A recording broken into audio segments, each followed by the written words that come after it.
Bom dia, galera, né? Espero que esteja tudo bem com vocês aí. Tô gravando essa aula aqui, postando no YouTube por dois motivos simples, tá? Primeiro que é a nossa última matéria aqui na faculdade do Unitepac, tá? Certo? Sobre conteúdo, sobre provas. E essa aula também vai servir para a galera da faculdade de Colinas. Então, por isso que eu estou realizando essa gravação aqui. E outro motivo também, porque eu tenho um banco de monografia hoje a manhã inteira, então foi determinado aí, sei lá, por coordenação de TCC e da própria faculdade. E aí, para não perder essa aula, para a gente adiantar conteúdo, para estar concluindo realmente já a nossa matéria, certo? Eu decidi gravar aqui mais cedo, levantei hoje, agora são praticamente aí 6:30 da manhã. Então, decidi gravar isso aqui e aí vou postar lá no meu canal do YouTube, que eu já abri, né, pessoal, para realmente para essas questões nossas de aula aqui. E aí fica lá gravado, vocês podem assistir quantas vezes quiserem, enfim, né, para não atrapalhar o nosso andamento da aula normalmente, tá bom? Então, beleza, pessoal. Vamos começar a falar um pouco, tá? Nosso tema da aula de hoje será sobre provas, certo? Essa questão de provas, ela começa no artigo 155 do CPP, tá bom? Então, nós vamos falar um pouco sobre a teoria geral das provas, depois vamos adentrar nas provas em espécie, tá? Interessante mencionar que essa parte de provas houve uma alteração significativa decorrente do pacote anticrime, tá bom? Então, nós tivemos uma boa questão de alteração, certo? De alguns instrumentos básicos. Por exemplo, a questão da cadeia de custódia ali a partir do 158A, tá bom? Então, essa questão da cadeia de custódia que foi implementada, que foi criada agora, falando que basicamente toda essa questão da instrução probatória realmente, tá? Determinando como é que deve ser feito, toda essa verificação realmente da questão da prova, né? Preservação do local, passo a passo da prova, para que ela não seja contaminada, não seja, né, realmente de alguma forma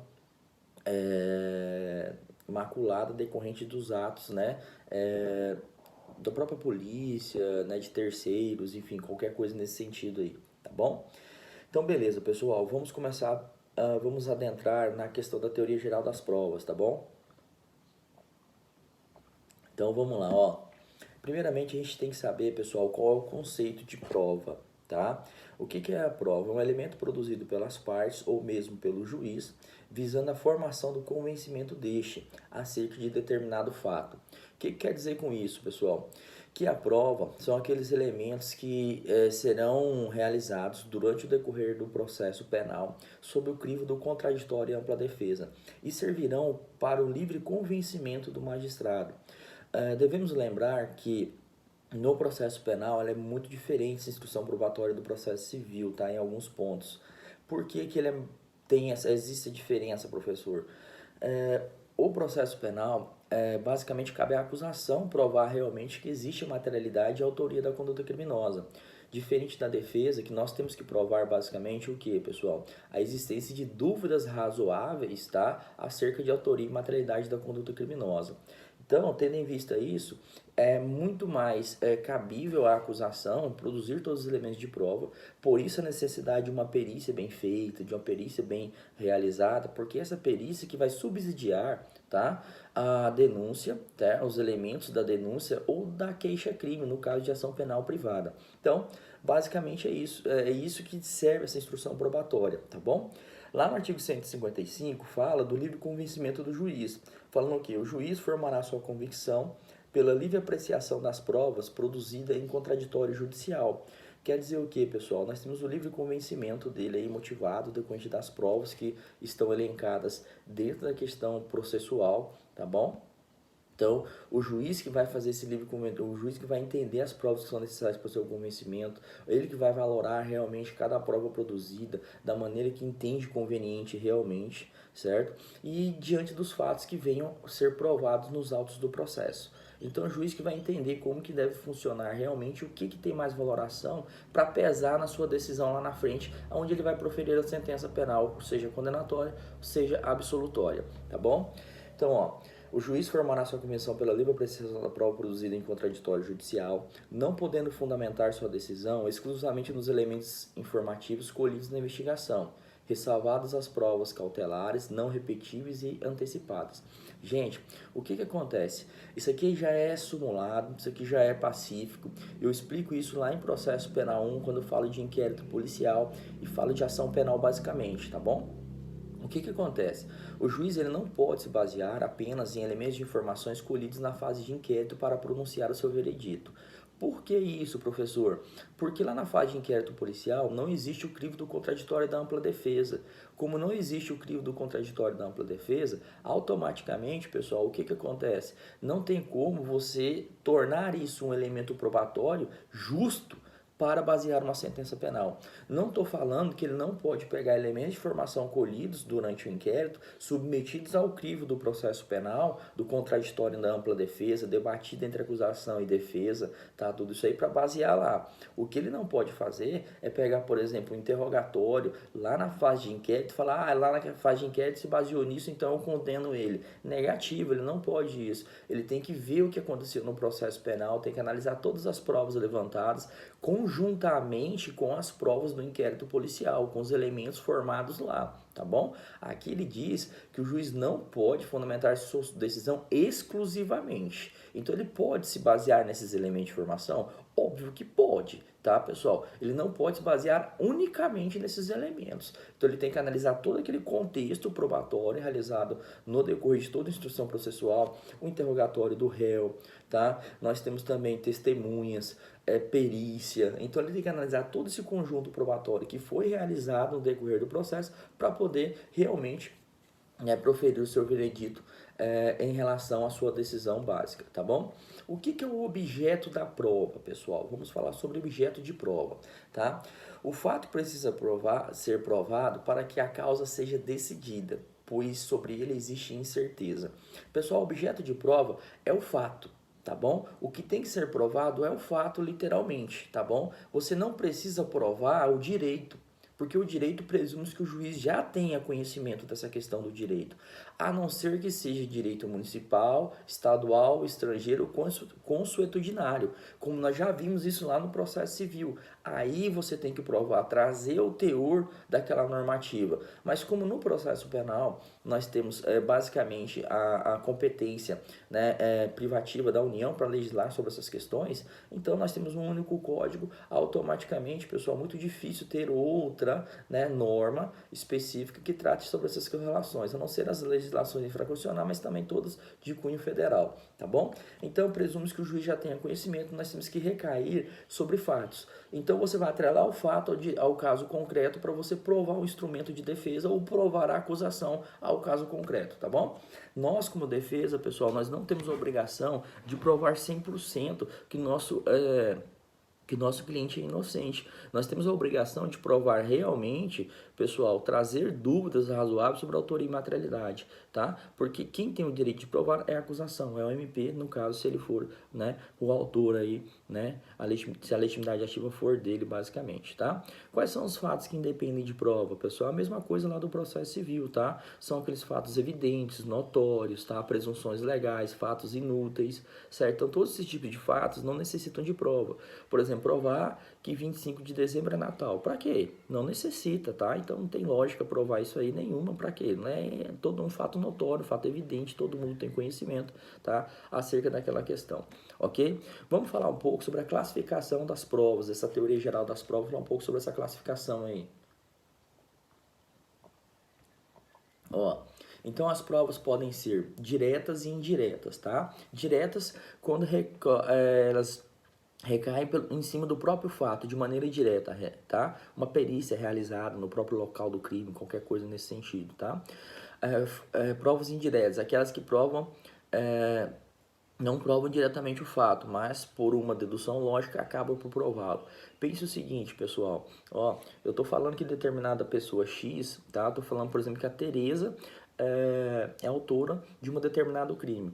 Tereza fala que ela nem aqui, ela nem em Araguaína estava, nem em Colinas estava, ela estava lá em Londres, né, passeando na França, né, passeando lá em Paris, lá na Torre Eiffel, né, então ela estava lá bonitinha, tranquila, né, só tirando as fotinhas, ela prova, ó, eu estava aqui nessa data, junta, né, as passagens de avião, falando que ela estava para lá, as fotos, né, mensagens, e-mails, qualquer coisa nesse sentido.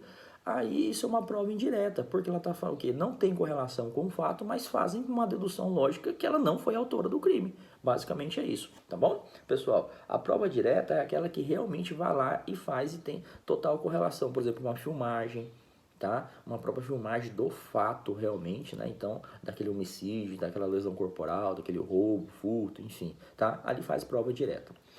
Provas plenas e provas não plenas, pessoal. Provas plenas aquelas que trazem a possibilidade de um juízo de certeza quanto ao fato que buscam provar, possibilitando ao juiz fundamentar sua decisão de mérito em apenas uma delas, se for o caso, tá? Então, provas plenas, pessoal, aquela que está diretamente ligada, aquelas que realmente têm correlação, certo? Com a instrução, essa própria filmagem, essas questões, tá?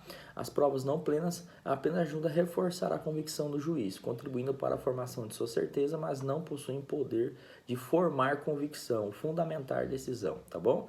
Então são os indícios, as suspeitas, essas provas não plenas, tá? Então o indivíduo é suspeito, o indivíduo, né, foi indiciado, não quer dizer que ele é culpado, tá bom?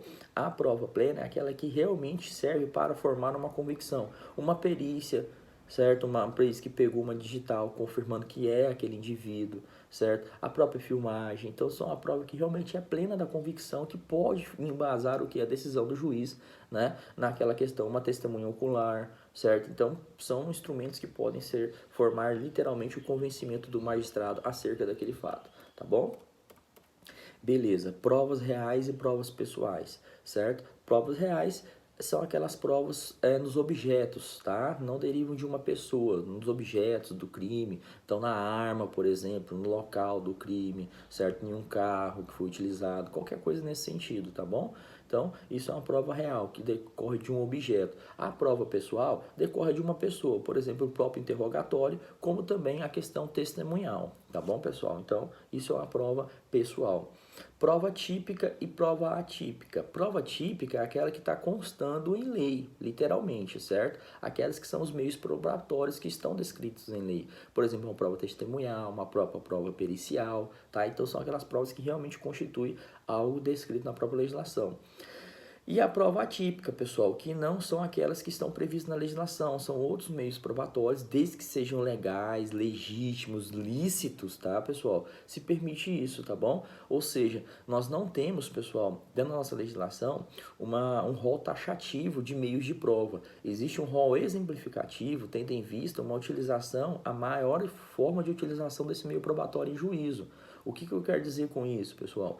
O legislador entendeu que esses meios de prova são os mais normais, aqueles que mais acontecem na relação. Então vamos regulamentá-los. Logicamente que o direito ele não dá conta de esgotar tudo e qualquer tipo de prova existente em um ordenamento jurídico, gente. Todos os fatos, não tem como você colocar tudo na lei, tá bom? Então ele deixa aberto essa questão probatória. Logicamente que você não poderá utilizar de formas ilícitas e ilegais para requerer ou conseguir essa prova. Tudo bem? Aí nós temos prova anômala, é a prova típica, só que utilizada para fim diverso daquele que foi originalmente previsto. E prova irritual é aquela em que há procedimento previsto na lei, só que este procedimento não é respeitado quando a colheita da prova. O que quer dizer isso aí, pessoal? Certo? Deixa eu tomar água aqui rapidinho.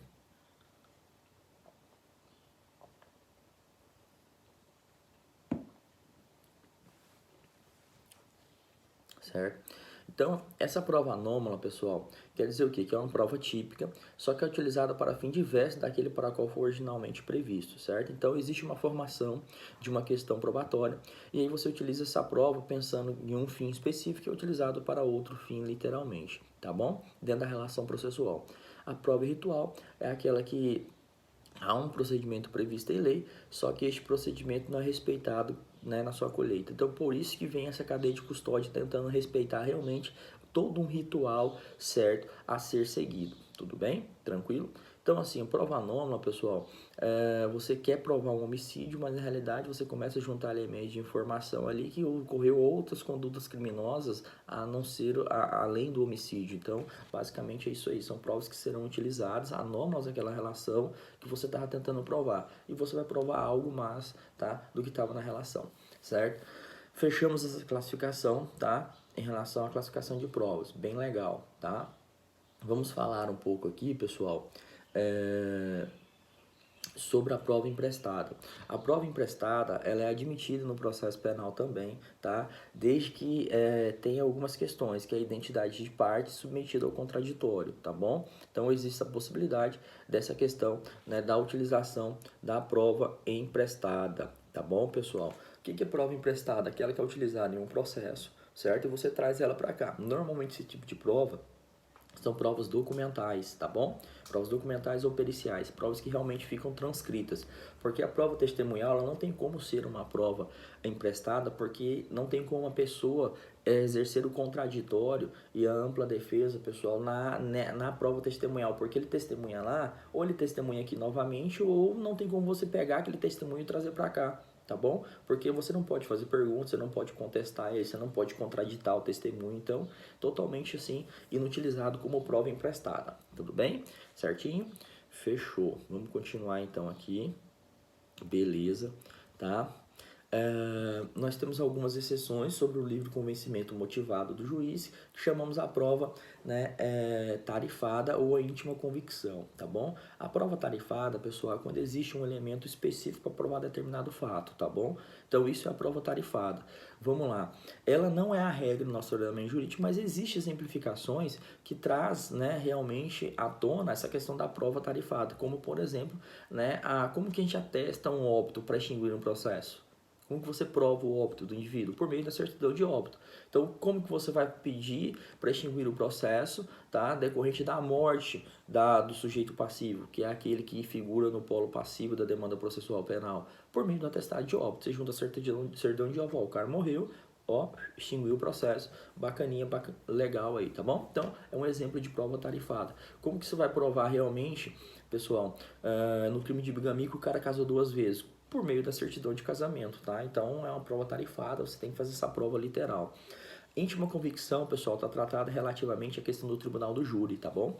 Então, os jurados, eles não têm que embasar a sua decisão. Então, eles têm uma íntima convicção diante de todos os fatos, os instrumentos que são colocados à sua disposição para que eles possam ter, né, um julgamento, tá bom? Então, eles não têm que se basear ou mesmo, né, justificar a sua decisão. Então, chamamos isso de íntima convicção, aonde o tribunal do júri, né, adota essas questões aí em relação à decisão do conselho de sentença propriamente dito. Porque o juiz, ao proferir a sentença no tribunal do júri, após, né, a decisão do conselho de sentença, ou seja, dos jurados, ele tem que se basear na lei realmente. Então, colocando toda a autoria, materialidade, dosimetria da pena, de acordo com o Código Penal, regime de cumprimento de pena, tudo isso aí, tá de acordo com o que está descrito dentro da legislação penal e processual penal, tá bom? Beleza. Vamos falar sobre os princípios que regem a prova, basicamente aqui, ó. Princípio do contraditório, tá bom? Vamos falar esse primeiro princípio aqui. O que é o princípio do contraditório, pessoal? Todas as provas produzidas por uma das partes podem ser contraditadas contra a prova pela outra parte, tá? Quer dizer o que, pessoal? A prova não é só da acusação, a prova não é só da defesa. Ou seja, todo mundo tem o direito de contestar, opor, fazer oposição àquele fato que está sendo demonstrado ou alegado em juízo. Então, a prova ela não é para ser injusta. Nós não temos mais aquele sistema inquisitivo, tá, pessoal? Aonde não existia realmente aquela demanda do conhecimento das provas, dos meios legais utilizados, tudo isso, tá? Hoje não. Pelo princípio do contraditório, deve-se dar publicidade, deve-se dar conhecimento e que todas as pessoas tenham realmente o quê? Acesso àquela prova para poder fazer oposição a ela e contestá-la, tá? Sob pena de se ferir um princípio constitucional, que é o princípio do contraditório, literalmente, ok? Outro princípio da comunhão da prova ou aquisição da prova, tá bom? Esse princípio quer dizer o quê? Que a prova é produzida por uma das partes ou determinada pelo juiz, certo? Mas uma vez integrada aos autos, deixa de pertencer àquele que a produziu, passando a ser parte integrante do processo, podendo ser utilizada em benefício de qualquer das partes. Gente, é meio óbvio. O que é comunhão de provas? Eu já expliquei muito isso lá em processo civil para vocês, galera, tá? Quer dizer o quê? A prova deve ser utilizada como um todo. Eu não posso pegar partes, né, da prova para fazer isso em meu benefício, tá? Então, se existe uma confissão, deve-se utilizar a confissão total, ou seja, o que ele confessa? Ou ele confessa tudo ou não confessa nada, tá? Então eu tenho que utilizar aquilo no contexto completo. Uma prova documental, eu tenho que analisar todo o teor do documento, tá? Então quer dizer que uma vez colocada essa prova em juízo, pessoal, ela deixa de ser da parte, tá? Então, se eu defesa estou tentando provar algo, ela deixa de ser da parte e se torna do processo. Então, o que acontece? Se eu arrolo uma testemunha, a testemunha vai lá e me prejudica como defesa, ela é do processo, esse prejuízo vai ser utilizado contra o meu cliente, tá? Ah, professor, mas eu pensei que só se ele falasse, só se desse certo que podia ser utilizado. Negativo, tá? Uma vez que ele vá lá, fale algo e realmente isso fique provado contra o meu cliente, ele é minha testemunha de defesa, ferrou meu cliente, tá? O que acontece? Isso é utilizado no processo para prejudicar, comunhão de provas, tá? Então pode utilizar tanto para beneficiar, como também pode ser utilizado para prejudicar dentro da relação processual, tá? Princípio da oralidade, o próximo princípio nós vamos ver aí, ó. Sempre que for possível, as provas devem ser produzidas oralmente na presença do juiz. Gente, no processo penal é importantíssimo a de instrução e julgamento. Ela é, não que no processo civil não seja essencial, tá? Mas no processo civil, a prova documental, ela é muito mais ampla, tá? Muito mais aceitável, porque trata-se de relação privada. Então, tudo que é privado é documentado. Já aqui, peraí, que eu vou falar que eu matei alguém, vou lá e mato. Ninguém faz isso, você entendeu? Então, aqui, pessoal, o que acontece? Sempre o princípio da oralidade, ele é muito utilizado, certo? Então, essa questão você tem que ficar muito ligado na audiência, instrução e julgamento, porque ali é a audiência probatória, e é ali que realmente interessa essa questão de prova, e onde você tem que realmente estar atento e ligado. Então, você nunca vai para a audiência de instrução e julgamento, dentro da relação processual penal, sem saber todos os fatos, entender realmente como que funciona, tá? E para fazer as perguntas adequadas, porque se você deixar correr solto e você não souber fazer isso, a instrução correta, isso vai prejudicar demais o teu cliente, tá bom? Se você não souber fazer os requerimentos, os pedidos corretos, se você não saber intervir na hora correta, para não prejudicar teu cliente no próprio interrogatório dele, quando o MP estiver fazendo perguntas repetitivas, né? Perguntas que vão induzir ele a responder determinada questão, tá? Então, basicamente isso aí. Então, nós chamamos que isso é um subprincípio da concentração. Sempre que possível, as provas devem ser concentradas na audiência, tá? Então, assim, sempre é lá. Então, lá será realmente a questão da utilização de todos os meios de prova. Ah, professor, mas se eu tenho um documento, você vai juntar isso lá na resposta à acusação. Você já junta esse documento aí, tá? Agora, as provas orais, realmente testemunha, interrogatório, tudo isso é produzido, né? Tudo lá oralmente na presença do juiz, tá bom? Nós temos outro subprincípio, que é o princípio da publicidade, certo? Quer dizer o quê? Que os atos processuais não devem ser praticados de maneira secreta, sendo vedado ao juiz apresentar obstáculos à publicidade dos atos processuais. Então, beleza, certo? Outro subprincípio da imediação. O juiz, sempre que possível, deve ter contato físico com a prova, no ato de sua produção, a fim de que melhor possa formar a sua convicção, certo? Então, aqui, pelo princípio da oralidade, nós temos 3 subprincípios. O princípio da concentração, que sempre deve ser visto na audiência, em regra, tá? Sobre o princípio da publicidade, onde o juiz deve dar publicidade a todos os atos processuais, e sobre o princípio da imediação, aonde o que acontece, pessoal, basicamente? O juiz deve ter contato, deve verificar realmente essa questão probatória para que ele tenha uma melhor análise, roupagem de toda a situação concreta para poder decidir lá na frente, tá bom? De maneira justa, diante de todos os fatos colocados à sua disposição, beleza? Então vamos lá, próximo, princípio da autorresponsabilidade das partes, tá? As partes respondem pelo menos da prova acerca do fato que tenham que provar. Então cada parte vai tentar provar o fato da maneira que isso lhe convém e da maneira que realmente ele entende que é correto, tá bom? Então cabe a acusação provar realmente de autoria e materialidade, você provar que todos esses fatos ou alegações imputados pela acusação são totalmente desinfundados e inverídicos e realmente não correspondem com a verdade dos fatos trazidos, né, dentro da relação processual, tá bom? Então, basicamente isso aí. Outro princípio, pessoal, princípio da não autoincriminação, tá? Então quer dizer o quê? Por esse princípio entende-se a não obrigação que a parte tem de produzir prova contra si mesmo. Gente, ele não é obrigado a falar em juízo, tá? Ele não é obrigado a falar nada, seja na fase de interrogatório, seja na fase de inquérito, seja na fase processual. Então ele não é obrigado a produzir prova contra si mesmo, tá bom? Ninguém é obrigado a produzir prova contra si mesmo, ok? Então, e isso não pode ser utilizado em seu prejuízo. O que eu quero dizer com isso? O juiz não pode ir lá na sentença fundamentar nada, nenhuma linha com relação ao silêncio do acusado, porque é uma garantia dele, tá bom, pessoal? Então ele não pode falar, como o acusado ficou em silêncio, presume-se que ele, né, confessou, que ele acordou com a conduta criminal. Não, negativo, nunca pode ser utilizado, tá, em seu malefício. Então é só falar, ó, excelência, ele não vai falar nada, ele vai usar o seu direito constitucional de não produzir prova contra si mesmo, ponto. Tá? Não vai falar nada, é um direito que ele tem. Se ele quiser, ele pode contar a versão dos fatos dele, mas aí é do seu cliente, você vai falar para ele, tem vezes que é melhor ficar calado, tá bom? Do que falar besteira. Então, basicamente é isso, tá? Você vai analisar todo o contexto, você vai analisar realmente o seu cliente, se ele tem sangue frio para falar algo realmente, para falar a versão correta, porque se ele for uma pessoa muito nervosa, algo nesse sentido aí, não é legal. Melhor ficar em silêncio, tá? Do que falar algo que não deveria e pode prejudicar a defesa dele literalmente, tá? Você vai ter que analisar todo esse contexto, certo? Etapas da produção de prova, pessoal. Então são 4 etapas básicas aqui para a produção probatória, tá bom? Proposição, admissão, produção e valoração, tá? Vou repetir. Proposição, admissão, produção e valoração, certo? São aí as 4 etapas. A proposição, pessoal, a produção da prova é requerida ao juiz, podendo ocorrer em momento ordinário ou extraordinário, tá? Então quer dizer o quê? Pode ocorrer na fase instrutória, que é o normal, certo? Esse pedido de requerimento de produção probatória que será aprovado em juízo na fase de instrução, tudo certinho, ou extraordinário, por exemplo, uma produção antecipada de prova, né? Uma diligência realizada posteriormente ou anteriormente, qualquer coisa nesse sentido aí, é extraordinário. Admissão é o ato mediante o qual o juiz defere ou não a produção de uma prova, tá bom? Então, a admissão, por exemplo, a pessoa quer rolar uma testemunha lá, certo? O juiz pode aceitar ou não o oitivo daquela testemunha, achar necessário ou não, enfim, você pediu uma perícia, ele deferir ou não, então são situações, certo? Produção é o momento que é trazido para dentro do processo, uma hora que você realmente faz ela na de instrução, você ouve uma testemunha, quando a perícia é realizada, tá?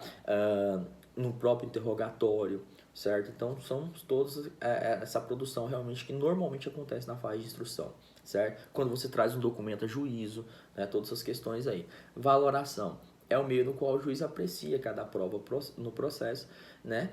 Ele atribui o valor que ele entende necessário para o julgamento de mérito, tá? Então o juiz ele vai pegar e vai analisar realmente dentro da relação processual qual é a prova que ele entende necessária aí, basicamente dentro da relação processual, tá bom?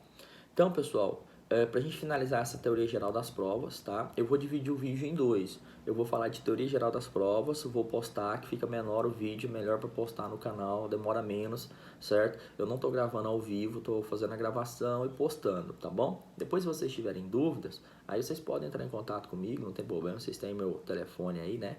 E aí vocês entram em contato comigo e a gente conversa certinho, esclarece qualquer dúvida em relação de cada vídeo. E depois eu vou entrar, né, e falar um pouco sobre as provas em espécie, se der tempo hoje, né? Estou esperando que, por exemplo, para gravar 1h30 de aula aí, se der tempo, porque já vamos entrar daqui a pouco nas bancas de monografia e dar mais trabalho, tá bom? Então, beleza, pessoal. Ó, provas ilegais, pessoal, que são essas provas ilícitas, certo, pessoal? Então, o que são provas ilícitas? São consideradas provas ilícitas aquelas produzidas mediante violação a normas de direito material, seja normas constitucionais ou legais, tá? Então, por exemplo, uma prova admitida, conseguida por meio, né, de tortura, tá? Então, é um exemplo clássico que nós temos aí, uma prova que é conseguida por meio de tortura, basicamente, certo, pessoal? O que acontece? Nós temos aí, pessoal, as provas ilícitas por derivação. São aquelas provas que, embora sejam lícitas em sua essência, derivam de uma prova ilícita, tá? E o nome, provas ilícitas por derivação. Nós chamamos isso aqui de teoria do fruto da árvore envenenada, tá? Então quer dizer o quê? Se todo aquele lapso temporal, mesmo a prova, o seu final sendo lícita, se tudo aquilo para trás é ilícito, automaticamente o que acontece? Isso também vai macular o fruto. certo? Então o fruto também vai ficar envenenado, o fruto será ilícito, tá? Então, por exemplo, né, uma prova obtida mediante depoimento válido, só que descobriu que essa testemunha em razão de descobriu, né, que a testemunha em razão de uma interpretação ilegal. Ah, tá, certo? Então quer dizer o que, pessoal? Há um testemunho, um depoimento de determinada testemunha, só que foi descoberta ela por meio, essa testemunha realmente que ela tinha conhecimento daquele fato, por meio de o que? De uma interceptação telefônica ilegal, tá? Então não pode ser utilizada, o testemunho é legítimo, é correto, só que ele foi obtido por meios ilegais, tá? Então ela não pode ser utilizada basicamente aí, certo? Tudo bem? É o clássico que nós temos, pessoal, em relação a uma interceptação telefônica, uma busca e apreensão sem ordem judicial, tá? Então você vai lá, faz busca e apreensão de documento, verifica que naquele documento realmente existe elementos suficientes de autoria e materialidade da conduta delituosa, só que você conseguiu ele por meio de um ato ilegal, ilícito, porque não tinha um mandado, tá? Então automaticamente ele não pode ser utilizado no processo, tudo bem? Certo? O que acontece, pessoal? Se essa prova for realmente declarada ilícita, tá bom? Ela deve ser desentranhada do processo, não pode ser utilizado como forma de convencimento do juiz, certo? Na sua sentença, como base de convicção, tá bom? Se ela é utilizada por meio ilícito, ok? E nós temos também as provas ilegítimas, tá bom, pessoal? São provas obtidas mediante violação a normas de caráter eminamente processual, sem que seja nenhum reflexo de violação a normas constitucionais, tá? Então você viola apenas uma norma de direito processual, realmente algo no processo aí, certo? Tornando ela ilegítima, basicamente, tá bom? Então, falamos dessa parte geral aí. Vamos ver o resto dos artigos? Parágrafo único do 155. Somente quanto ao estado das pessoas serão observadas as restrições estabelecidas na lei civil. 156. A prova da alegação incumbirá quem a fizer, sendo, porém, facultado a juiz de ofício. Então, beleza, o juiz pode produzir prova de ofício? Pode, tá? Então ele pode requerer produção probatória de ofício. Só que as partes podem requerer produção probatória? Lógico, né? 1. Ordenar, mesmo antes de iniciada a ação penal, a produção antecipada de provas consideradas urgentes e relevantes, observando a necessidade, adequação e proporcionalidade da medida. Gente, aqui quer dizer o quê? Que ele pode antecipar as provas, tá? É a mesma coisa do processo civil, então ele tem que falar o porquê dessa antecipação, pode ser requerida pela parte, nós já vimos que pode ser decretada de ofício também essa produção antecipada, por exemplo, pessoal, uma perícia, se não fizer agora, não vai ter como fazer lá na frente, um testemunho de uma pessoa, né, enferma, certo? Então quer dizer o que? Se eu não colher esse testemunho agora, pode ser que ela não aguente a fase de instrução, ela não sobreviva até lá e automaticamente, né, o que acontece? Eu não posso colher esse depoimento dela e prejudicar toda a instrução probatória e o que ela sabia daquele fato especificamente, tá bom? 2. Determinar no curso da instrução ou antes de proferir a sentença a realização de diligência para dirimir dúvidas sobre ponto relevante. Quer dizer o que, pessoal? Que ele pode demandar uma exceção judicial, tá? Ele pode demandar o que? Basicamente uma realização de perícia, buscar uma nova testemunha, uma oitiva de testemunha em outra comarca por meio de carta precatória. Então ele pode determinar todas essas questões aí, tá bom? 157. São inadmissíveis, devendo ser desentranhados os processos, provas ilícitas, assim entendidas obtidas em violação de normas constitucionais ou legais, tá? Então, já falamos sobre isso, que deve ser retirado do processo todas essas provas adquiridas por meios, né, ilegais, certo? Parágrafo 1º. São também inadmissíveis as provas derivadas das ilícitas, salvo quando não evidenciado um nexo de causalidade entre umas e outras, ou quando as derivadas puderem ser obtidas por uma fonte independente das primeiras. Ou seja, pessoal, é a questão do fruto da árvore envenenada, tá? Então, se você pudesse utilizar essa prova, apareceria em juízo, independentemente desse meio de aquisição dela, ela pode ser utilizada, tá bom? Agora, se ela não tinha outra forma de ser utilizada em juízo, a não ser essa forma ilícita a qual sua produção se deu, lembra da interceptação telefônica ilegal? Então, se não tivesse aquilo lá, não teria como descobrir. Então, automaticamente ela não pode ser utilizada, tá bom? Segundo, considera-se fonte independente aquela que por si só, seguindo os trâmites típicos e de praxe, próprios da investigação, instrução criminal, seria capaz de conduzir ao fato objeto da prova. Então aqui, o que nós vamos, nessa questão da prova ilícita, pessoal, nós não vamos nos basear basicamente na prova em si, mas em todo o contexto da sua formação, tá bom? Então lá na interceptação telefônica, na busca e apreensão se teve o mandado, tá? Então tudo certinho. Então nesse canal aí, ó, nesse procedimento de conseguir almejar essa prova, ela não deve ser produzida de forma que contrarie normas constitucionais que garantam o direito, você entendeu? E principalmente aqueles direitos que estão estabelecidos no artigo 5º da Constituição, que são os direitos garantidos individuais, certo? De cada um. Então, o que acontece, pessoal? Eu não posso conseguir uma prova com infringência a um direito desse, tá? Senão, pessoal, viraria baderna, né? Nós já sabemos, já pensou se todo mundo tivesse telefone grampeado à torto que direito? Lógico que não. A própria implementação do juiz das garantias lá na fase de inquérito é para visar realmente o que, pessoal? Visar que realmente seja garantido todas as garantias do artigo 5º, cara, que na realidade não estão sendo, tá bom? Então, por isso a implementação. Vai ter essa implementação, com fé em Deus, sim, que vem, tudo que vem para melhorar, tá bom? Eu não sei como é que isso vai ser feito na prática, mas, né, a tese que é para ser feito aí. Terceiro, preclusa a decisão de desentranhamento da prova declarada inadmissível, esta será inutilizada por decisão judicial, facultada às partes a acompanhar o incidente. Quinto, o juiz que reconhecer o conteúdo da prova declarada inadmissível não poderá proferir sentença ou acordo, tá bom? Beleza, finalizamos essa parte de teoria geral da prova. Vou finalizar essa parte aqui para mim já postar isso no canal e deixar para vocês, tá? E aí eu vou ver se eu entro na de exame de corpo de delito aqui, certo? E da cadeia de custódia e das perícias em geral. Vou ver se eu dou conta de falar disso aqui. Se eu falar isso já tá ótimo, tá bom para nós hoje, tá? E aí, próxima aula eu termino as outras provas, que é interrogatório, testemunha, né? Todos os outros tipos de provas que são menores um pouco aí, em tese, tá? Prova documental, do que, né, esse exame de corpo de delito aí que tem bastante artigo e teve bastante implementação, principalmente, tá bom? Pessoal, fechou? Tudo de bom, tá?